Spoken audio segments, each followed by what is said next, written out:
Last time out, it was the Falcons accomplishing Mission X. This time around, it is the Tigress with Mission 5. Welcome to another exciting edition of Sports Pizza. My name is Edwin Onyebolise. Good to be back once again on your screens. I'm happy. Last time out, I was a bit under the weather, and my homeboy Bankole Oladuni did an exceptional job. We have a lot in store for you today, from the local scene and of course to the foreign scene. And the best part of the show is when we give you tips on the Tipsters Corner for punters going into the weekend. Once again, it is Sports Pizza. If you're joining us for the very first time, it is the best sports show you can get anywhere in the land. Let's go on a short break. When we return, I'll be introducing my guy, and together we'll make sense of all that we have in store for you.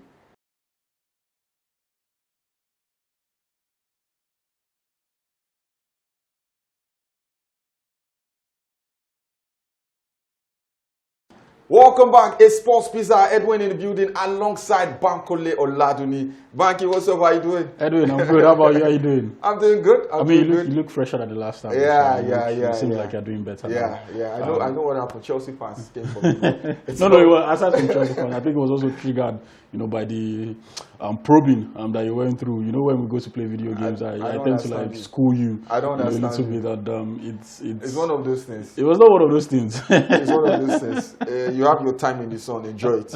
All right, let's head straight to action. Bankole, last time I was the Super Falcons with Mission X, and a week later, it was the turn of the Tigress.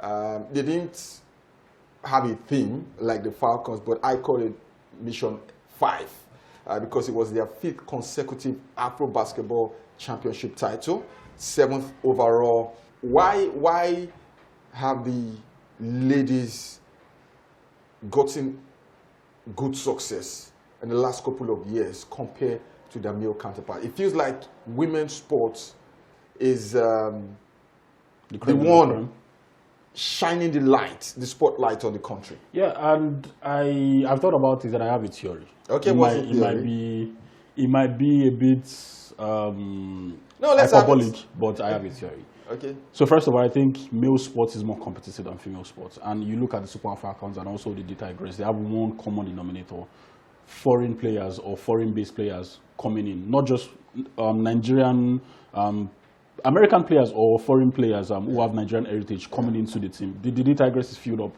with a lot of this. I think the entire starting roster is made up of players who couldn't cut it in the WNBA, but are the creme de la creme of African talent. So I think they have that going for them, for the Tigress, and same thing for the Super Falcons, the Michelle Alozie, the Ashley Pumphrey of this world. These are guys who, couldn't cut it for the United States national team, for the English national team, and are playing for the Super Falcons. You also have the same thing for the Super Eagles, but here's the difference.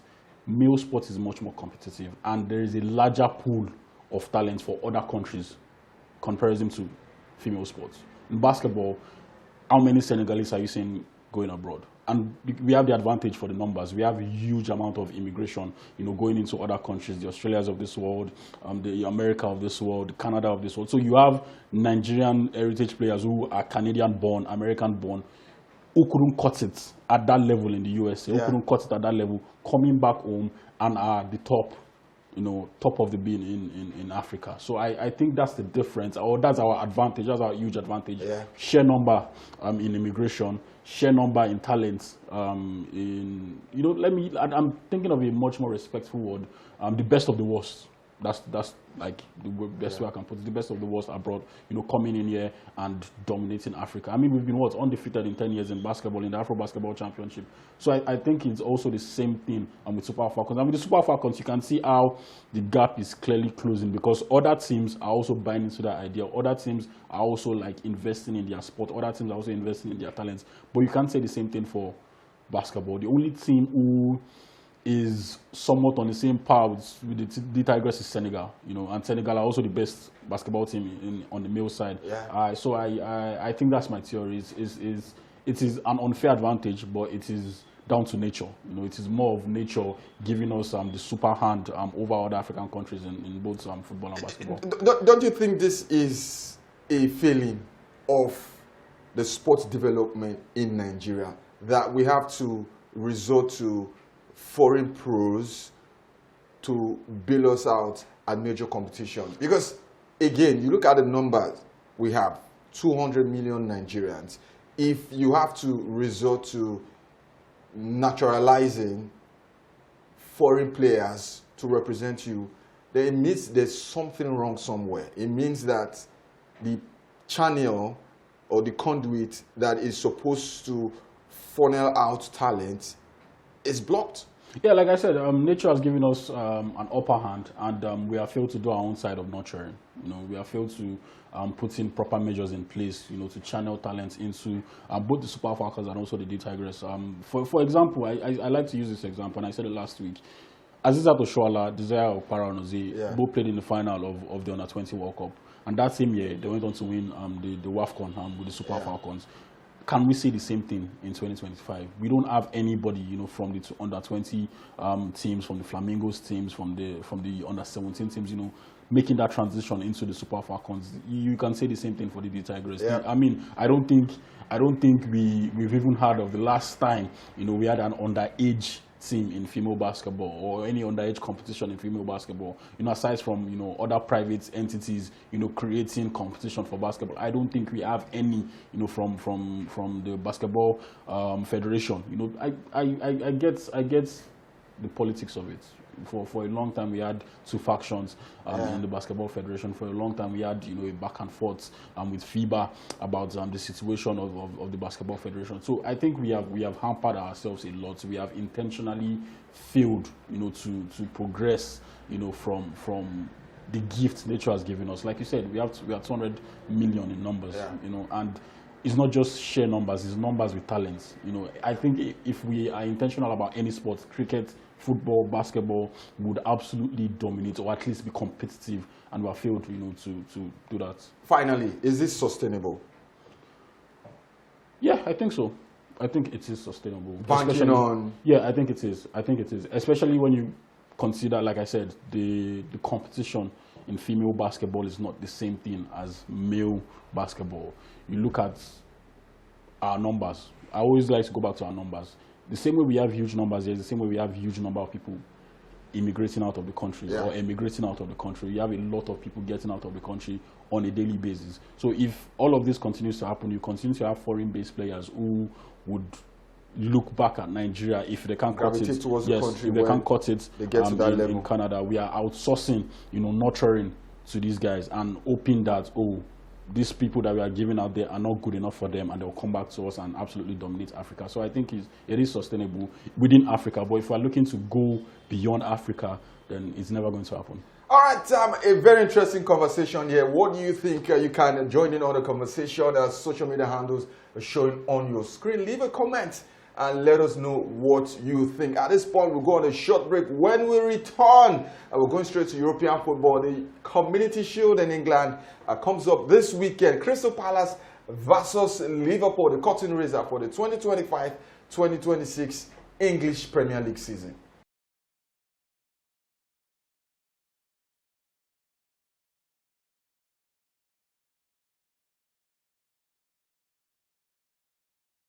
Welcome back, Sports Pizza, second half of the show. Like I said before we went on that short break, it is time to talk football. This time we're going to England.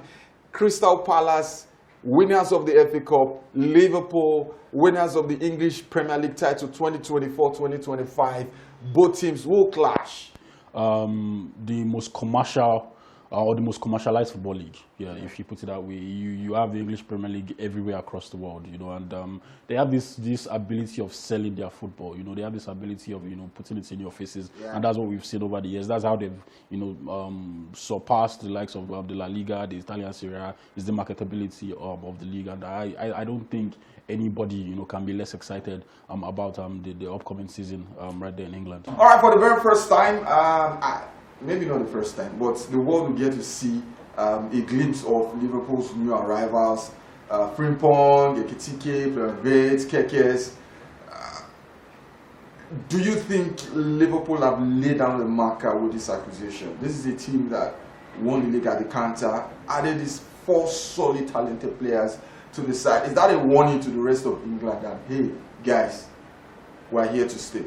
Absolutely. I mean, you don't win the league and spend what 300 million in recruit, and there's still a pending case of Alexander Isak, who might also join the team. And I still think they still need a centre back, and probably a body in midfield. So there's still a chance that they'll still spend more. We might be seeing a case of a defending champion spending 500 million. When was the last time that happened? We rarely see that amount of acquisition from a team who has gone on to win the league. So for Liverpool, I think it's a marker. It's an intense from the new guys, the Michael Edwards who is returning, Richard Hughes, and also Anna Slot. It is a message to the rest of the league that they want to dominate. They want to go into the next decade with these guys. And you look at the acquisition, young guys in their early 20s, 20, 21, 22. These are guys who can take the mantle from the Robertson of this world with Kekes, Salah.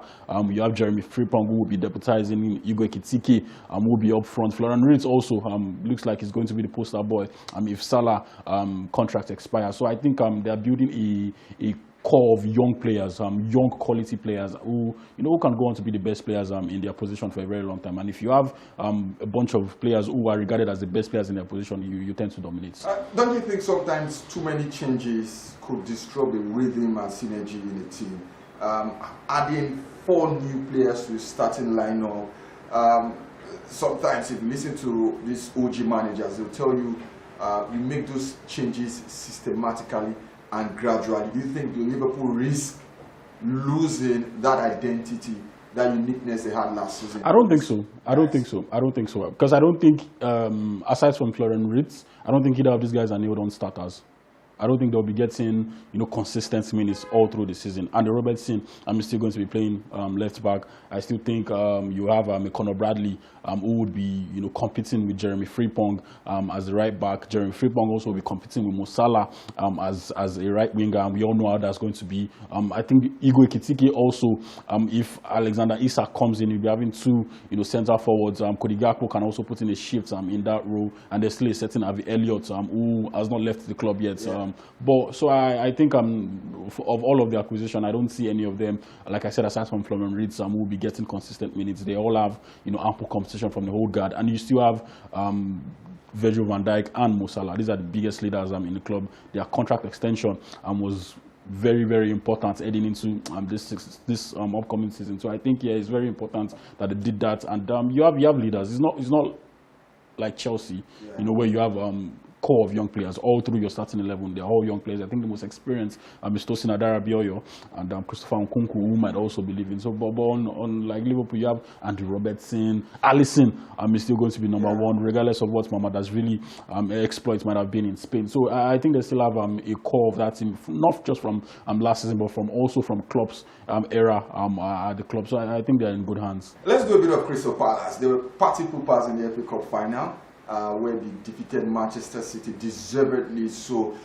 They are hanging on to Eberechi Eze, who is rumored to be on the radar of Arsenal Football Club. But if we look at this game in isolation, where and how do you think Crystal Palace can hurt Liverpool? Because we know what Liverpool can do and will do on their day. But for Crystal Palace, where and how do you think they can hurt Liverpool? So I think the template is going to be quite simple for Crystal Palace. Just like we saw in the FA Cup final against Man City, you sit back and you hit on the counter-attack. And from what I've seen in pre-season with Liverpool in the game against AC Milan, their defense is still all over the place. Yeah, probably, that's a big question mark. Probably down to early season syndrome or just fitness, but their defense is still all over the place. They are still out of sorts a little bit. So you sit back and you hit them on the counter attack, and you stand a chance of of defeating them. You saw that, like I said, against AC Milan, it was quite easy in transition, to take apart that Liverpool team, Leao, Okafor, and the likes. We're finding it very easy, to just go in and score goals. They scored 4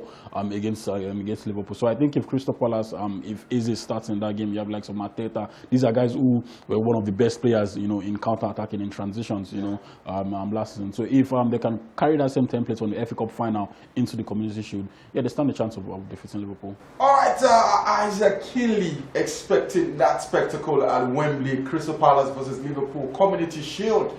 Curtain raiser for the 2025-2026 English Premier League season. Quick one from the world of Formula 1. Once again, McLaren 1 and 2. This time it was Lando Norris peeping his teammate Oscar Piastri to the checkered flag, and the Mercedes of George Russell completing the podium. We're heading into the mid-season break, but if you are part of the McLaren family, you look back at the first 6 months and you feel like you guys have done a fantastic job. Absolutely. I mean, it is McLaren tradition, and I especially enjoy the fact that there is no priority-based ranking in terms of their drivers. You know, it is free for all. It is as good as you get. You know, whatever it is you can do on the track is what you should do. And I enjoy the competition between Lando Norris and Oscar Piastri, although it has not gotten to the level of bad intent between both drivers. We are still seeing good sportsmanship from the two of them. We are still seeing, you know, good competition from the two of them, and I think it has also helped McLaren on the construction stable. They are clear favourites to win. I don't think anybody is coming. Even in the drivers' stable, it's either going to be Lando Norris or Oscar Piastri. Piastri is leading at the moment, but you can't say he's, you know, well and gone ahead of Lando Norris. So I think it's going to be interesting in the second half of the season, but it still remains to be seen how long, you know, this good sportsmanship, you know, can be maintained in McLaren. For Mercedes, I think they've been good. George Russell has shown that, hey, I can be the lead driver for the Mercedes. For me, the biggest disappointment in the first half of the season is definitely Ferrari. I think they have underperformed. Now, Lewis Hamilton finished 12th.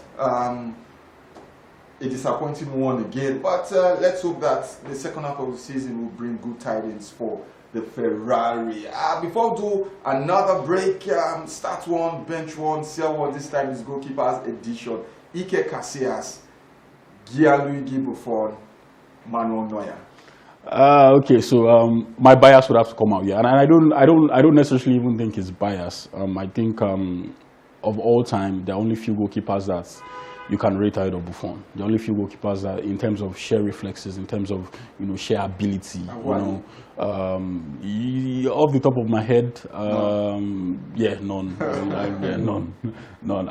Is in a league of his own. You know, a young goalkeeper from Parma, making that leap to Juventus. You know, spending all those years at Juventus. So I think for me, I'll be starting Buffon. On the bench, I'll be putting Manuel Neuer.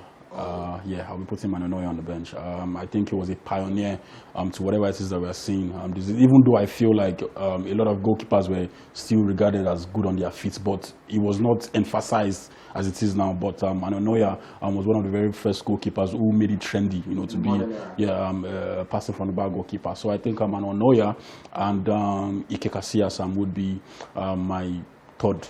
I'll be selling Ike Casillas. No respect to Casillas, no disrespect to Casillas. Is a legend, but I still think if you put him in the likes of these guys, Buffon and Manuel Neuer, he falls short for me. All right, there you have it. He's starting Gianluigi Buffon. On the bench is Manuel Neuer, and he has to sell Ike Casillas. Let's go on a short break. Video for the week. When we return, it's going to be the Tipsters Corner.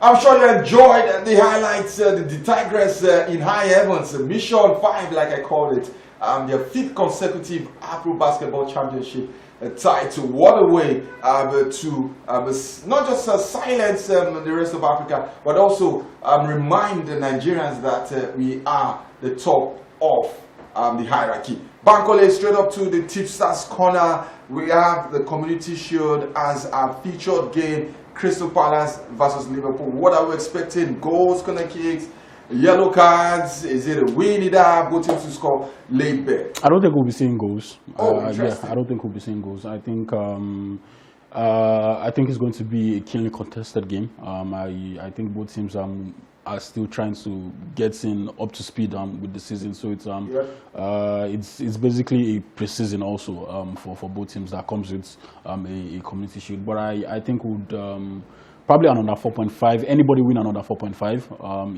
is going to be my pick for that game. I don't see it going into extra time or penalties. Straight up, I don't see it going into that. I think would see enough from either team to get a winner within 90 minutes. But I don't think we'll be seeing a lot of goals. Anybody win under 3.5, anybody win under 4.5, would be sufficient. All right, there you have it. Remember, Sports Pizza is not liable for any bet loss. We will give you expert analysis on possible and likely outcome. Please always bet responsibly. This is where we drop anchor on today's edition of the show. I'm sure you had so much fun with us. Always a pleasure doing this with you, Bankole. We'll do this next week, right? Yes, definitely. We'll be back here next week. And from me to you guys, bye-bye. Yeah, thank you to everyone who reached out. Edwin Onyebolise is back on air.